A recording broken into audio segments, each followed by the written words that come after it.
Good morning, everyone, and welcome to Green Tea series. My name is Anelia, and I'm with Oakville Green. We also have Ben, who's been communicating with all of you. We have Karen and Marianne from Oakville Green. I would like to start our morning with the Lent acknowledgement, and to respectfully acknowledge that in Houghton, we're gathering on the traditional territories of the Anishinaabe, Atawandaron, Haudenosaunee, and Métis peoples. This sacred land surrounding the Great Lakes has been their home and still is for 15,000 years. We acknowledge and thank the Mississaugas of the Credit First Nation for sharing their traditional territory with us. As we gather today on these treaty lands, we have the responsibility to share and care for the land and its gifts in accordance with the dish with one spoon, one palm belt covenant, a historic peace agreement made among Indigenous nations that commits to take only what we need, leave enough for others, and keep the dish clean. We honor and respect the four directions: land, waters, plants, animals, and ancestors that walked before us, and all of the wonderful elements of creation that exist. This session is part of Green Connections for Adults 55 Plus program. And so for those of you who are new to our program, I just wanted to mention that we run a variety of events and initiatives such as nature walks and webinars and in-person workshops in partnership with Oakville Public Library. We do maintain a few pollinator gardens, so we invite participants and volunteers to help us maintain these gardens. We organize tree planting events and generally enjoy time outdoors together and just make new friendships and new social connections. So share some learnings and discoveries and help each other with these ideas. So today I would like to introduce our speaker and facilitator, Inez Kelly. Born and raised in a dairy farm in Hornby, halfway between Oakville and Milton, nature, the earth, and growing food were a vital and deeply important part of her childhood. Inez's roots in farming would go on to shape much of her life direction, especially in her work in international development and citizen advocacy work with Results Canada, work focused on ending hunger and poverty. We always had enough to eat, but to discover at an early age that millions did not kickstarted a calling to engage globally and most recently, locally. So we'll just pass it over to Inez so she can tell us her inspiring story. Thank you, Anelia and Ben. So as a farmer and being raised on a farm, it was nature was very much a part of whether we survived as a farm, as a family, and were able to continue to work on the farm. Thankfully, Mother Nature took care of us. I suppose, just a wee little aside, the first time I ever saw my father cry was when hail came and nearly destroyed our oat crop for that summer. And that was like watching everything go out the window. And that also really impacted me on how important it is to be able to dance with Mother Nature.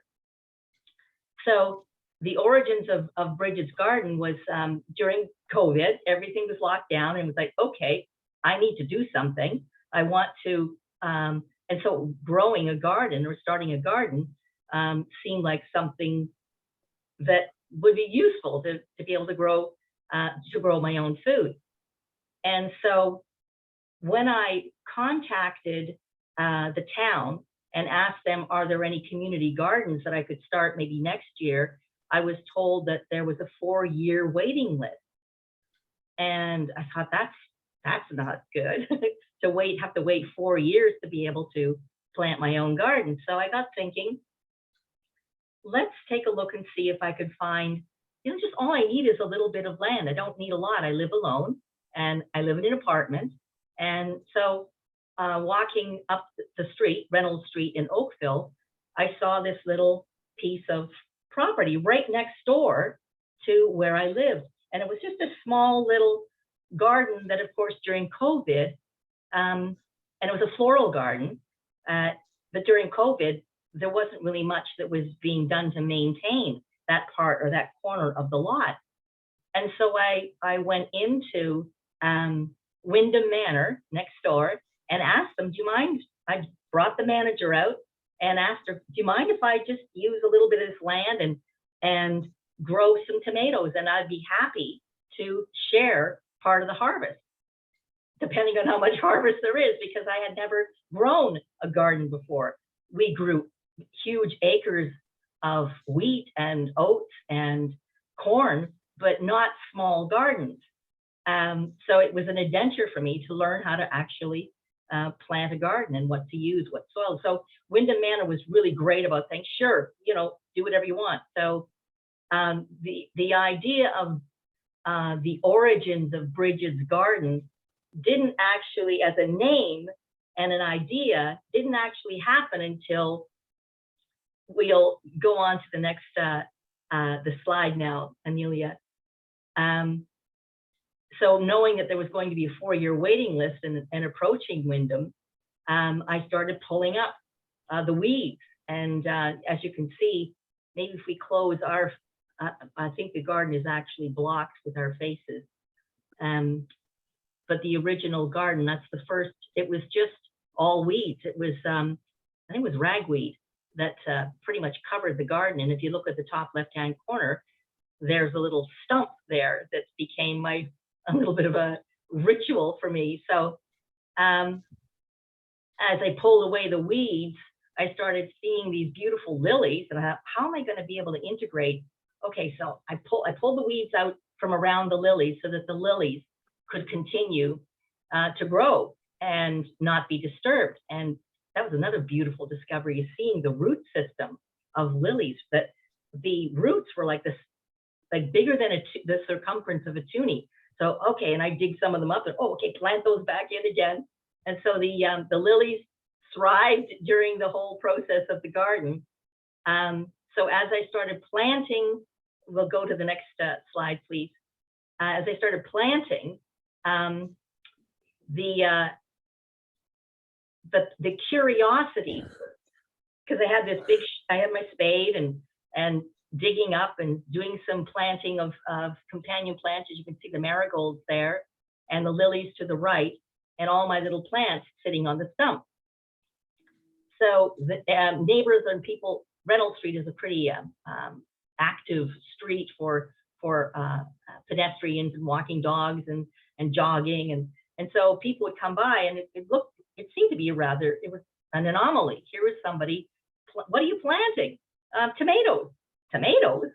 And so I would tell them the story about Wyndham Manor, and they let me grow some tomatoes, and it's like, oh, what a great idea. So everybody seemed to love the idea, and it's like, oh, this is great. So next slide, please, Amelia.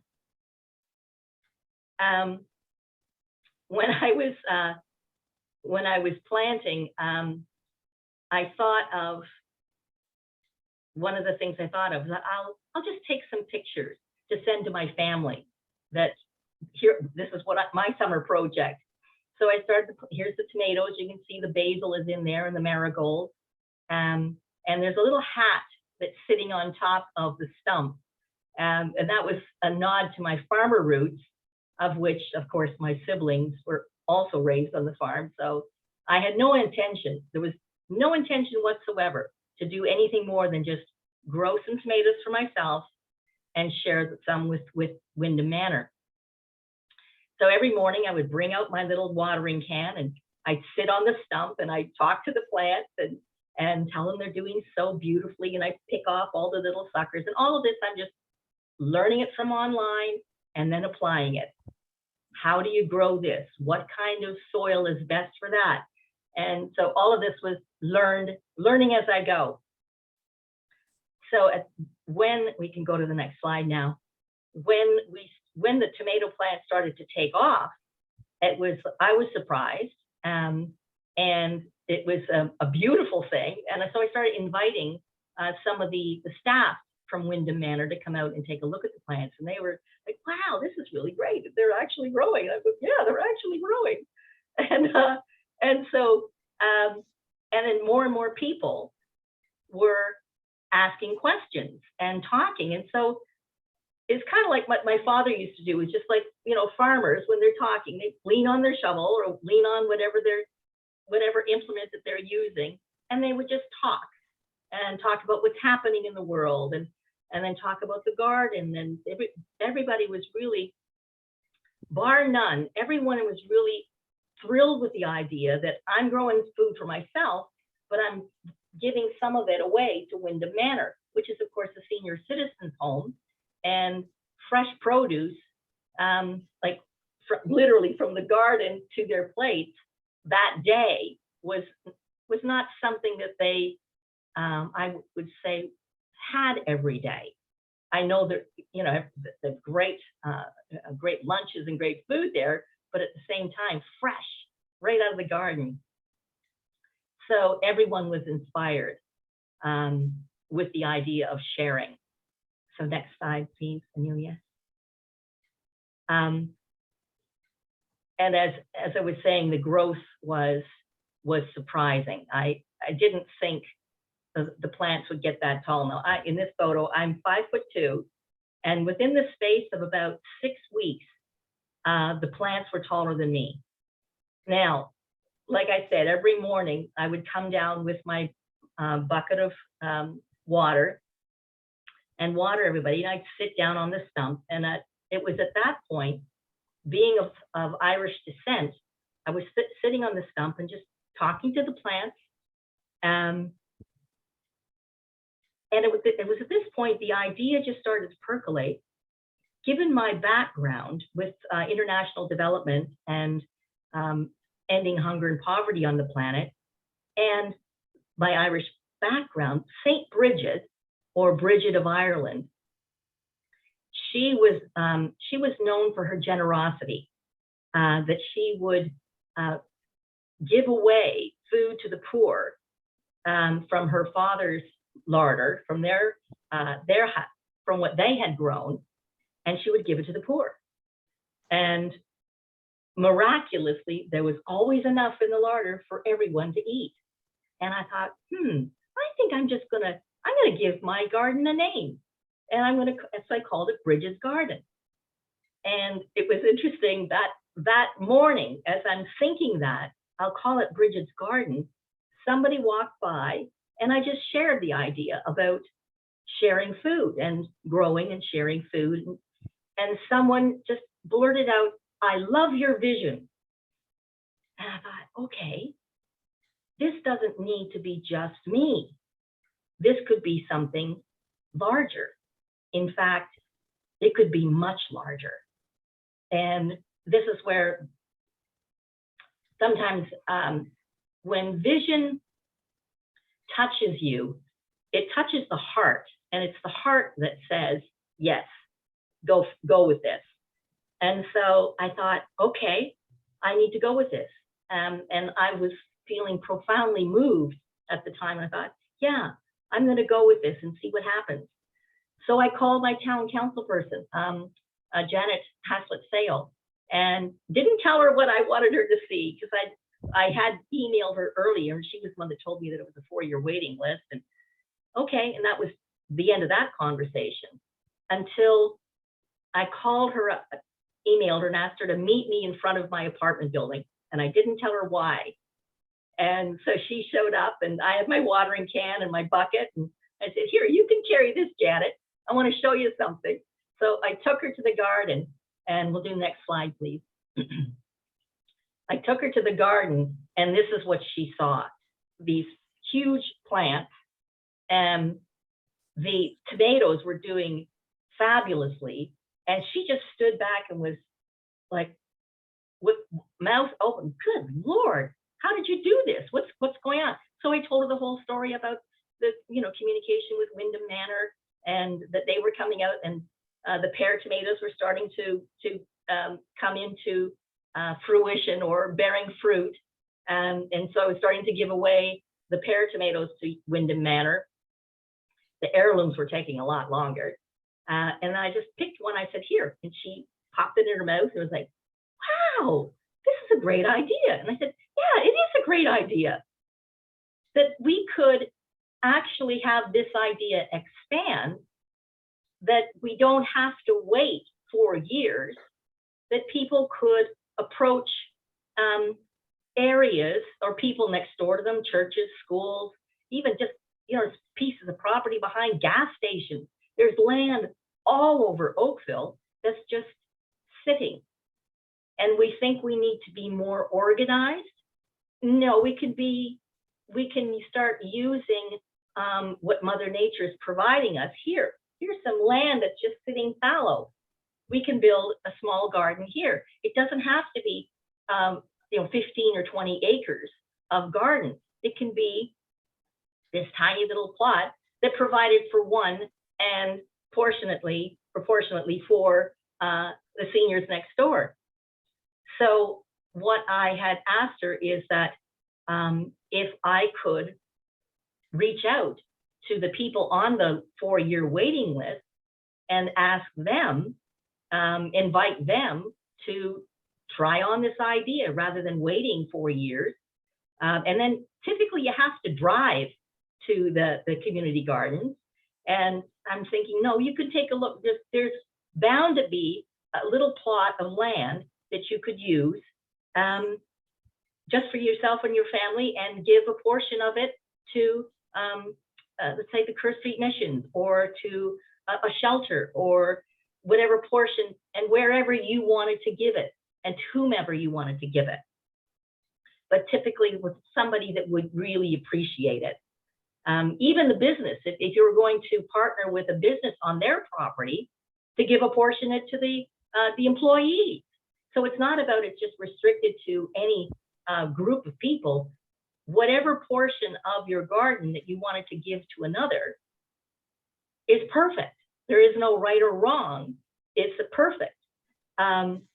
So she was really on board with the idea of finding a way we can send out a newsletter or some sort of email to the people on the 4-year waiting list. So we're still working that out with the town and sending this message out to the people on the waiting list, and that we would begin in the spring. So Janet was on board, which was great. So we could do the next slide, please, Amelia. So there was just a little, more about the garden. It was really prospering. These are the pear tomatoes here. I also grew beets. I planted beets and peppers.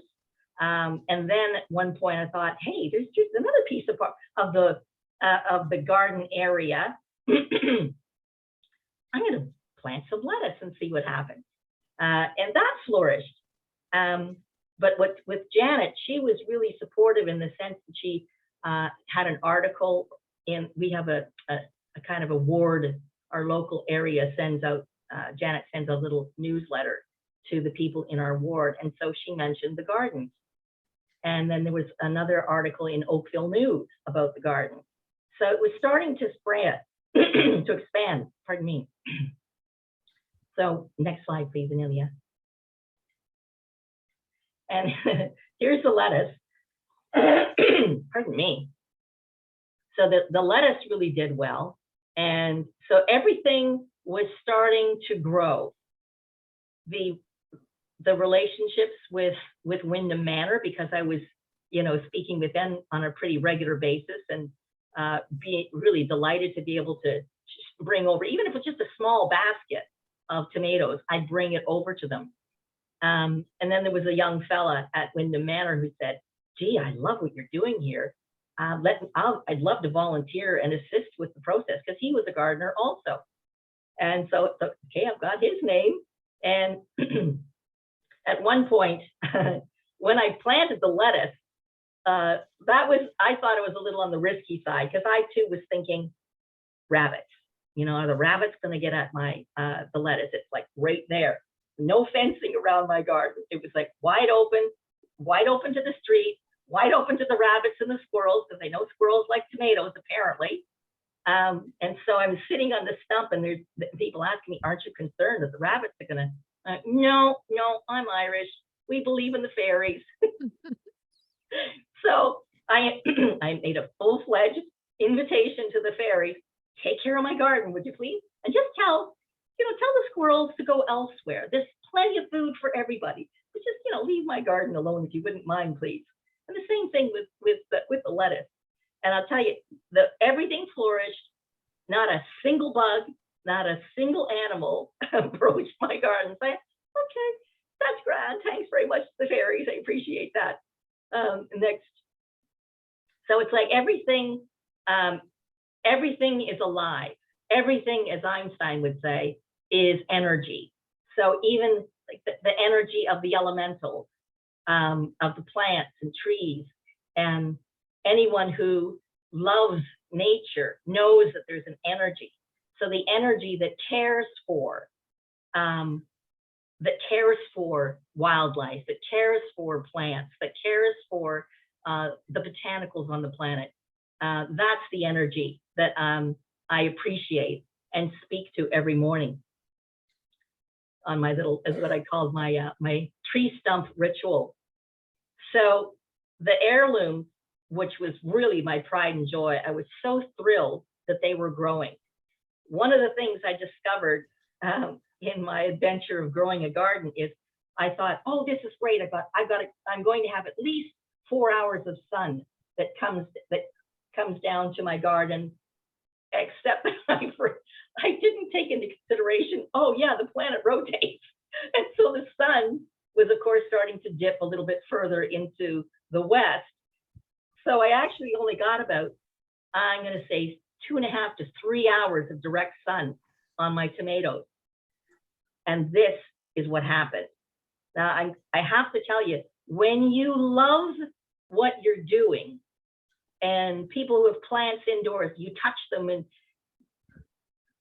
there's a beautiful kind of awareness, just like you would a child. If you ignore a child, it's stunted, its growth is stunted. When you are fully present to whatever it is that you're doing, be it planting, like with tomatoes, or our children, when we put our full attention on the child or on the plant or our work or our relationships, they thrive.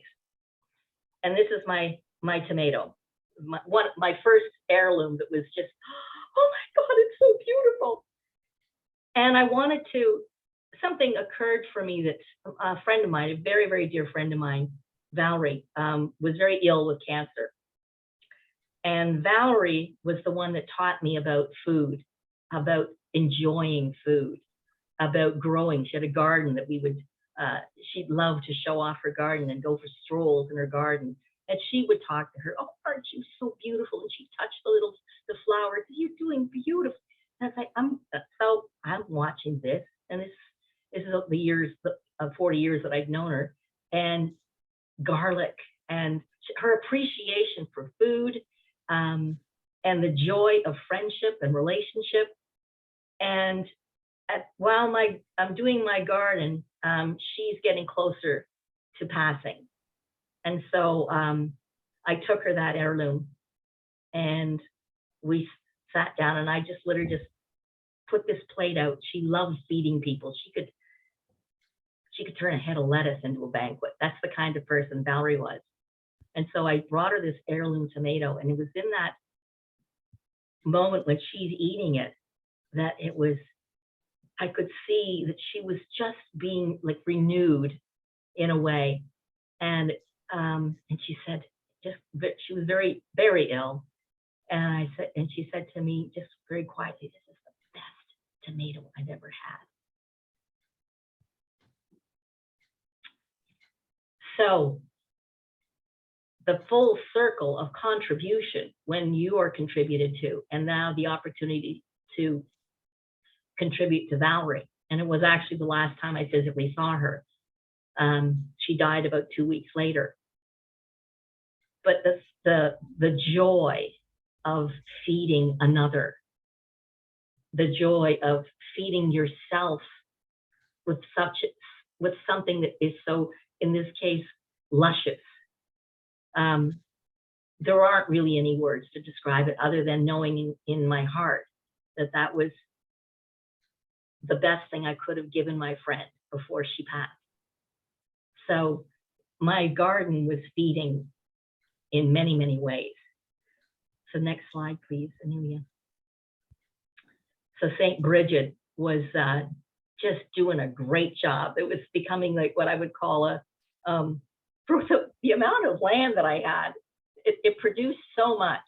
The pear tomatoes were like nonstop, and the vines of the pear tomatoes went, oh God, I'm going to say 15 to 17 feet of tomato, and I was, whoa, I didn't know that was going to happen. So it actually bore fruit right into the end of October. So when I did start harvesting tomatoes, I had enough for pasta that's in my freezer now, and beets, and I also was growing on my balcony too. Sometimes I think, don't pay attention to what those little packages say. The seeds that I planted for beans, they were only getting about 2 hours of sun on my balcony. But there's a lot to be said for communicating, like touching the plant, like, wow, you guys are doing great. And that they flourished enormously. These little string beans on the corner of my balcony. And I had parsley. I still have parsley. I just put some parsley in a stew the other day on my balcony. So chives and basil.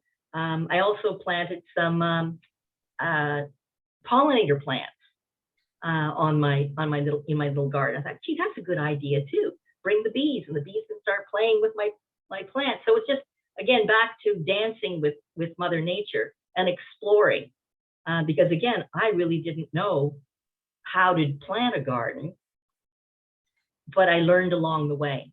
Next slide, please. So I learned a lot about planting, that's for sure, and making sure you have enough sun. But even though, I didn't have what the package said, my plants still flourished. The beets, I plant them in front. If I'd known how big the tomato plants would have gotten, I'd have planted the beets a little bit. I put them in front of the tomato plant. So a lot of little, structurally where to plant and what works and what doesn't work. But the people continued to, as they walked by, but at this point, there's little yellow pear tomatoes everywhere. So people would stop, and I would pick one and just share it with them. And, oh, that's great. They just pop it in their mouths and continue to, like, what a great idea. This is a good idea. We should do this. People should do more of this. Oh, yeah, okay, we are going to do more of this. So, and then during as Carol had said, in the hottest day of the summer, we met, and I shared with her the garden idea, and that's how, and she's the director, of course, of Oakville Green, and she too loved the idea. So that's how I am on with you now on Oakville Green. But just to let Carol know, I've got my eyes on the community center next, and the idea of kids planting squash in and around community centers. Children need, it's so important that children need to know where their food comes from. And actually that the vibrant life that it gives when you're planting and working with the plants, and the vibrancy of the joy that children will experience. Because I did have kids with their parents walking by, and they would stop and they would get right in there and start taking a look at the plants, and they did. And there were these two little girls. We're going home now to have some pizza with my mom and dad. So I picked some basil and I gave it to them. I said, here, put that on your pizza. Oh, that's so great. So the sharing quality, the sharing aspect of it. Like there's so much land. There's so much land to share. And it's what our communities are evolving into. The next slide, please, Amelia. It's what makes anything that we do successful. It's an integration of the heart and the mind. We can get so caught up in how we think things should be in their structure. But when you start thinking from the heart and using the mind to express it, the heart says, yes, of course, there's plenty. There's more than enough to feed the whole planet. Of course, in my work in international development, there's more than enough to feed the planet twice over. So the things that made Brigid's garden so successful was partnering, joy, the love of growing food, communicating with people, and doing the logical, doing the research and finding out what it takes to grow a garden. So I know I'm speaking to or preaching to the choir, as they say, that there is naturally within the people that are listening a penchant for wanting to grow and loving the environment. And if we truly want to make a difference in the environment, this is one of the most powerful ways that we can do that. Just putting joy into the earth by planting, because Mother Nature loves that when we pay attention to her. And because the planet is a living, vibrant being. And we literally are no different from the trees. We draw from the earth and we receive and then we give. There's no difference, except we have a consciousness. And how do we use that consciousness? So the consciousness of, I'm going to create a garden, just the beginning idea, and communicating. Yes, I think I'm going to approach the guy next door who has some property, or approaching a business that has land. Could we grow some food here and we'll share it with you? That's how simple it is. Could we grow some food here and we'll share the harvest with you? That's essentially the number one success factor of the idea and Brigid's garden, was relating, communicating, and sharing. And then the due diligence of what does it take to grow a garden, but being willing to be in constant communication with the people that you've borrowed the land from. Let's say, for example, it is a business, and Amelia is going to be showing us another example of it a little bit later. But like, just for example, what I did with Wyndham. Oh, there's a piece of land.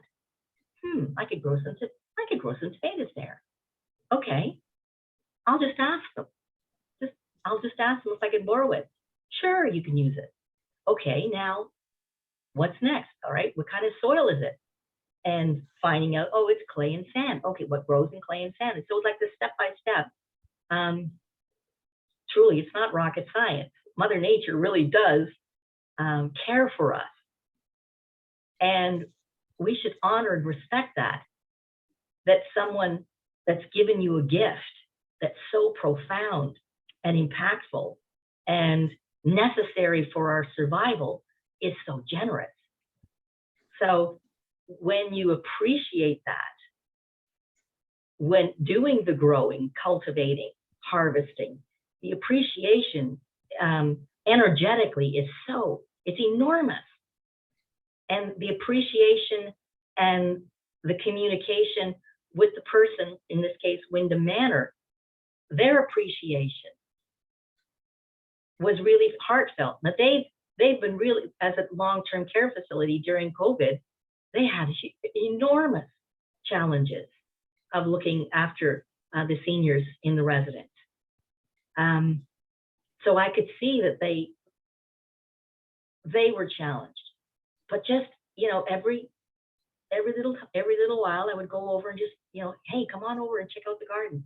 Just getting out and receiving the joy that the garden was exhilarating. I could tell. So next year I'm going to speak with them about another idea I have for where we can put tomatoes, or they'll get more sun. So really trusting Mother Nature, that I did my part and she did hers, and it was win-win. And it was, I tell you, every morning going down to water the plants and sitting on the stump. One of the beautiful things that happened was during the course of the summer, people were leaving stones on the stump that were painted or had messages on them. And the first time I saw that, I was like, oh my God, people, like that moment of like, wow, people really love this garden. So there was probably about 8 or 10 stones. And there was also these little shiny discs. I don't know if you can see them in the photo, a silver one and a gold one. And it was like, that was a little bit surprising, a shiny disc. Now, the stones I could get because people were doing that throughout COVID in this area in Oakville, with beautiful, inspiring messages to the community. But here were these little shiny, now I'm going to get back to my Irish roots again. The fairies love shiny things. So I thought, that's the only thing I could think of. Somebody slept something shiny for the fairies. It was beautiful.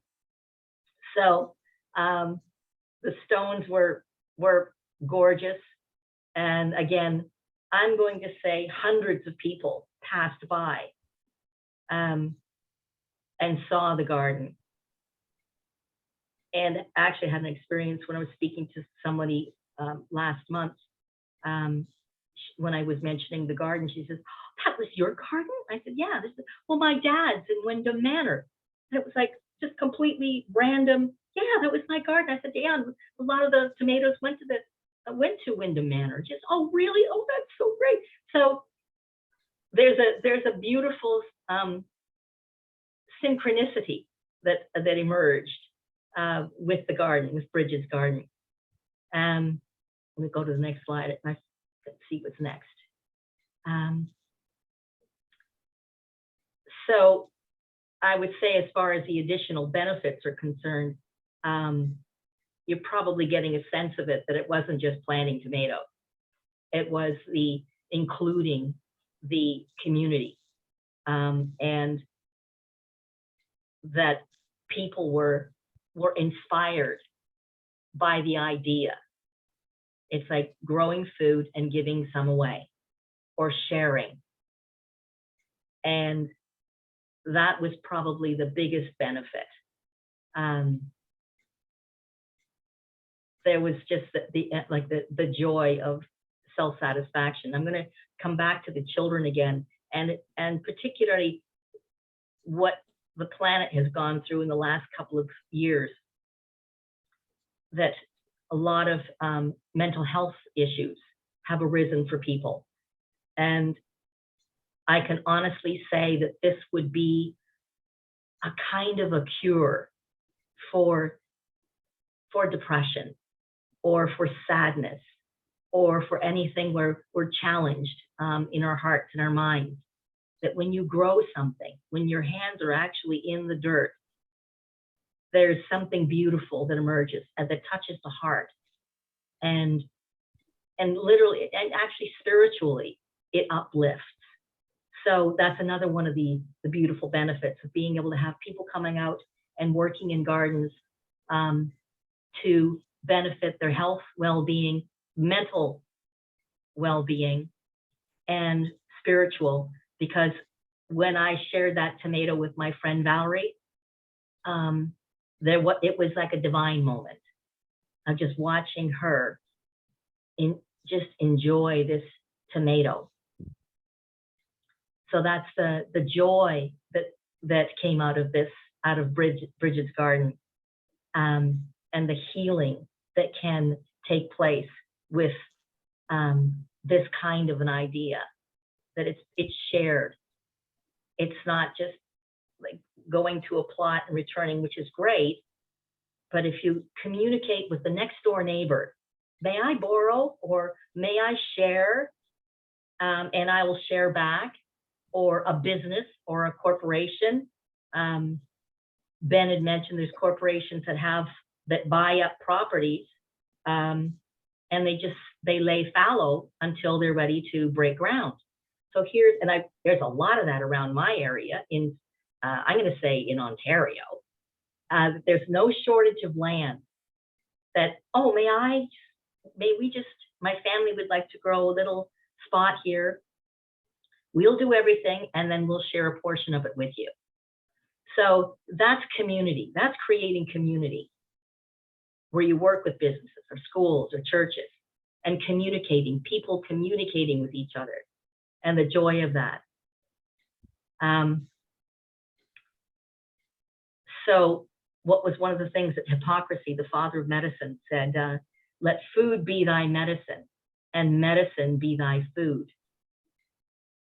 So that food, pure, right out of the ground, food, the body just like, loves it. And it is medicine to the mind, body, and soul.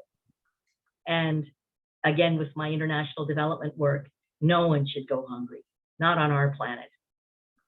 It truly is the Garden of Eden in the cosmos. No one should go hungry.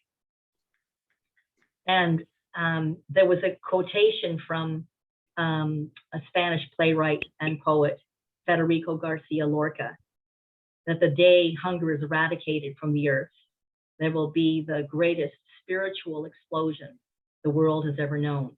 Humanity cannot imagine the joy that will burst forth into the world. And I could honestly say that is absolutely what's available. With something as simple as Brigid's Garden, and working together, communicating, and experiencing that joy. Next slide, please, Amelia. So growing food is rewarding. Of course, absolutely. And sharing it is even more, I can honestly say, even more rewarding. And I wanted to, Amelia, when we first started speaking about this slideshow, she spoke to me, well, there was actually something happened just up the street from you, and it's very similar to what you're doing. And so I'd like to turn it over to Amelia just to share that this is not a one-off idea. This is an idea that, as Victor Hugo would say, all the forces on the planet are not so powerful as an idea whose time has come. And the self-sustainable growth, it's an idea whose time has come. So, Amelia, if you want to share. Yeah, I apologize. I'm just going to have to share my screen again, just here. Thank you so much. That was such a heartwarming and inspiring and beautiful story. And it's incredible to really hear about these community connections and relationships, and it's really beautiful. Okay, sorry about that. I'm just trying to see why. Here we go again.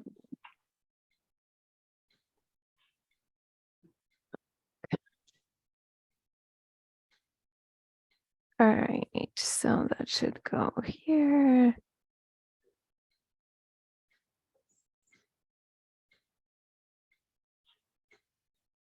All right. This little adventure this venture took place just up the street from me. It was on Maple Avenue, I think. Yeah, so that's what happened. It was about 10 years ago, and I just wanted to give just another example of things are possible right where we are. And this happened that a number of newcomers to Canada. They were looking for a space where they can grow foods. They were all renting out apartments, or they didn't have their own backyard. So we kind of found each other and organized, and we found that generous person who was decided to, who was willing to share his backyard with us on Maple Avenue. So there were 5 participants. They were all from different countries, and we started sharing some knowledge and planting different types of plants. And at the end of the growing season, we were able just to bring our families, have a barbecue, donate some of the food, share the food. So that was really, really wonderful to have that opportunity. And again, like, I would like to emphasize on the fact that community connections are very special. And we were able to continue the work with some of these people working on, sorry, I don't know why this is not sharing in a slideshow. Anyways, so some of them were able to continue their work in some of the community gardens. So that's an example of the Clearview community gardens.